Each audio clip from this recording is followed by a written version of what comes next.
It's been a hell of a week, man. It's not a job I like doing. Walking solar panels through a village, one at a time, over 200 meters. Just the heat, the humidity, the amount of work that we had to do. Just mud everywhere, digging holes, digging trenches, working with the locals, training them. But to turn those lights on and experience that was... How good is that? That's beautiful, man. Are you happy? Yeah. Oh, so am I. I am so happy. All worth it in the end.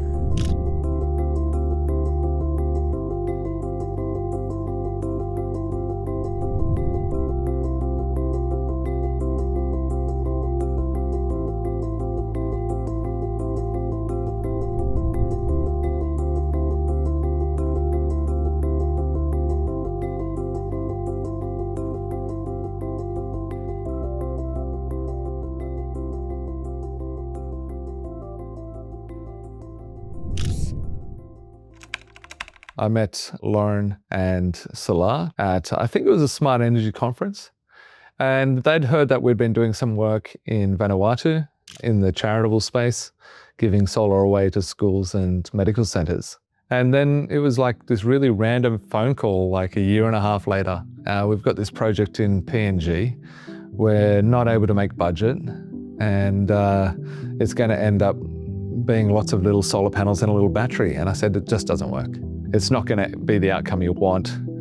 It's been done like that in Fiji, and a lot of the Pacific Islands have been given, grants of solar panels and little batteries, and they just become a problem. They become landfill because they don't get looked after. There's no central reporting. There's no back-to-base monitoring. And I said, I think I can solve this problem, and I think I can do it under budget. And I was kind of wrong. Yeah, we could get it done. We got it done.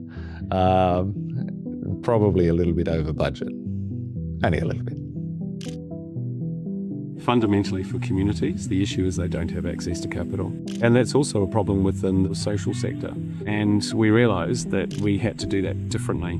But also the struggle for us as a company is how do we do it in a commercially viable way, which we haven't yet done, given that our first real project on the ground that is actually delivered is behind us, and that is a renewable energy project for a remote village, a small community in the Gulf province of PNG, and we have actually supported this ourselves through the company to the tune of about 30% of the cost. But we wanted to do that as a model. So what we're really building here is a model. So the regenerative development model is based on what the people need, and then we've got to come and pull the different aspects together that then enables us to achieve the social outcomes that we're looking for, which will then result in the impact.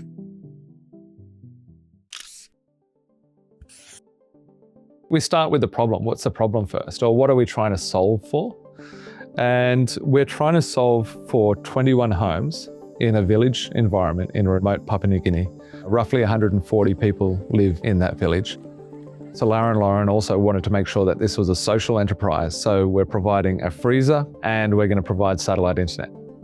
And so I sort of just like literally live on a Teams call with them. I said, got out my pen, started drawing and iterated the first pass and ran a quick sort of high level budget number, and it seemed to work. Then ran a more detailed analysis on energy consumption for each house. And then it slowly sort of grew out into the final solution. It was then checked by a company in the UK who's sort of like independent assessors, a company called BPP, who are also a sponsor of the project. In the end, we ended up installing a Sigenergy 48 kilowatt hour Sigenstor battery. Schletter also provided the ground mount racking system, and we ended up installing 30 kilowatts of Jinko panels. We ran 1.5 kilometers of cable around the village to pick up every house.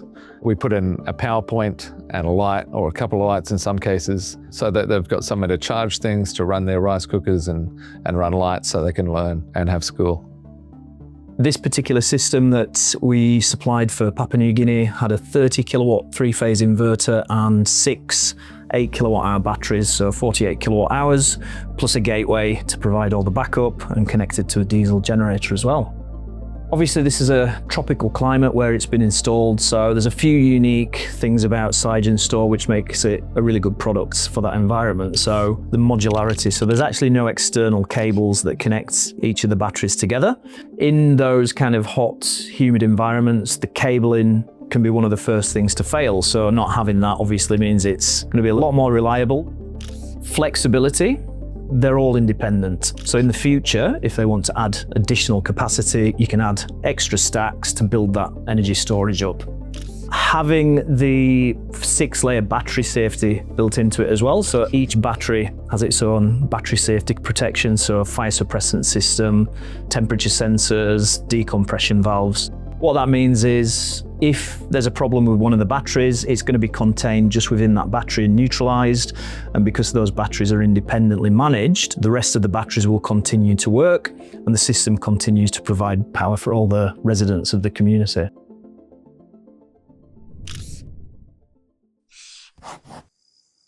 We're on day 3 and we've had a lot of locals digging trenches to get the cables into the ground. We've had locals digging the ground mount frame posts and teaching them also how to wire up light switches and general power outlets, as well as switchboards. I kind of feel like in some ways we haven't got enough time, but the reality is we just don't have enough time. This should be a 2-week project with 4 people or 5 sparkies, except it's really a 1-week project with Joe and myself. Getting exciting. This is finally looking like all the effort's starting to pay off. So that's good. It's Thursday morning. We've had a hell of a time. Pretty much nothing could go right. Everything went wrong. Everything. But we're here now, right? What happened? Well, we've been struggling to get some service, some internet. The VSAT is not up and running yet. However, we are getting to the end of it and we really need the power. Shout out to Shashank and Pradeep at Sig. They got this commission for us. We had 3 bars of 3G in one little remote spot. Called the phone booth. The phone booth. And we hotspotted it out. Shashank, in all his glory, has commissioned this for us whilst we were holding down the service. We're up and running, so we've just got a few that we've got to reconnect later, but I just wanted the batteries on. We're charging. We've got power to our local GPO here for the internet and for the chiller. We're on. Last home stretch is getting the rest of the houses connected, and then we're away. Happy days. And when it went on, oh my God, it's like the best feeling. That's amazing. Because during the installation, lots of things have gone wrong. Actually, so much.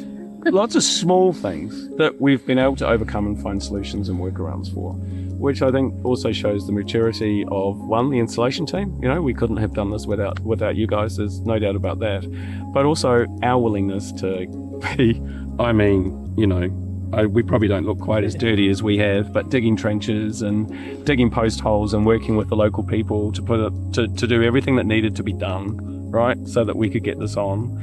And I have to say, it's 24 hours since the power went on now, and I've got to say, when I realised the power was on, I was very emotional, and I realised the impact on me personally has been huge, because we are doing what we set out to do. I don't think we're there yet in our overall vision yet, because we still have It's to still a lot of work make to it. go. We've got to make it work.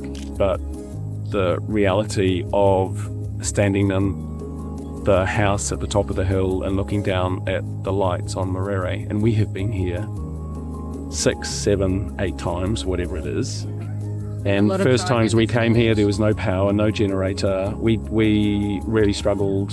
And then to see that last night, and to see what the reaction has been from the people, who most of the village didn't even go to sleep last night because they were so excited about having power on, was really quite incredible. It's first time, like all these years we did here. experience all these things here in Morere. So it is best time for all the people we satisfied to see this solar. As for me, the other side, yeah, I'm proud. But the other side, as a chairman, I was thinking that sometimes like things, they were disadvantage and advantage. So right now I was thinking of that. What's really exciting about all of this is, yes, it does power 20 households within this village, but it also powers a 2 metre by 2.2 metre walk-in cool room, or a chiller, as we call it. And that chiller, we believe, is part of the key to be able to unlock that economic prosperity here within this community. Productive use. So we start at that base level. And what does the community of Morere and within Kokori have abundance of?